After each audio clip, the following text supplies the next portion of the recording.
My parents were handing out Disney tickets to all the grandkids, one by one, with that cheerful family party kind of vibe. When it was my son's turn, my dad looked down at the stack in his hand and said, "I think we miscounted." Instead of fixing it, they just laughed and gave the 2 leftover tickets to a couple of random kids wearing Mickey tiaras. My son just stood there, watching, not really understanding what was happening. I didn't say anything. I just watched as a pair of strangers walked by and happily took the extra tickets. My son was still holding the lemonade I had bought for him, gripping it like it was the only thing he had left.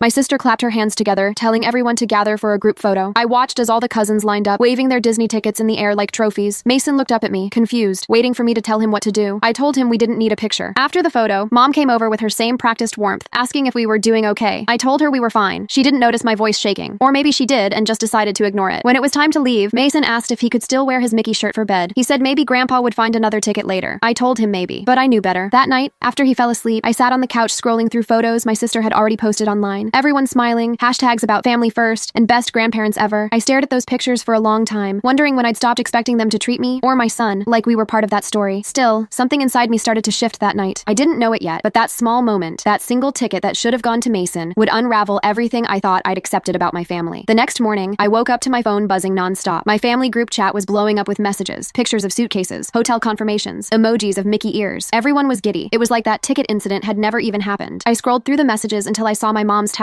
"Remember to bring sunscreen for the kids. Can't wait for our big family trip." She had tagged everyone except me. I stared at that message for a while, my thumb hovering over the keyboard. There was this urge to say something sharp, something that would finally make them feel the sting they'd ignored last night. But then I glanced over at Mason, sitting on the floor with his cereal, trying to build a castle out of Legos. He was humming to himself, peaceful, unaware, and suddenly, starting a fight felt useless. I told myself maybe it was just an oversight. Maybe Mom had meant to tag me and forgot. She forgets things all the time. Birthdays, school recitals, every single thing that isn't about my sister's perfect kids. Later that day, I called her. She sounded cheerful, too cheerful. She talked about hotel rates, the breakfast buffet, how excited the grandkids were. When I mentioned Mason, there was a pause, tiny but heavy. Then she said, "Oh honey, I thought you weren't coming. You didn't say anything last night." I wanted to remind her that she hadn't given us a ticket, that she'd literally handed ours to 2 random girls she didn't even know, but the words got stuck in my throat again. Instead, I just said we'd figure something out. After I hung up, I sat there on the couch for a long time, staring at the spot on the wall where Mason's kindergarten picture hung slightly crooked. The house felt too quiet, like the silence itself was waiting for me to admit something I'd been avoiding for years, that this wasn't about a ticket. It never was. When I was a kid, things were always divided that way. My sister Amanda was the golden one, confident, loud, the kind who never asked for permission. I was quieter, more cautious. My parents used to joke that Amanda lit up every room while I kept things grounded. It sounded harmless then, but when you hear that kind of thing your whole life, it starts to sound like a hierarchy. After the Disney tickets, something inside me cracked open. I stopped pretending I didn't notice the small slights, the way my mom only complimented Mason when comparing him to someone else.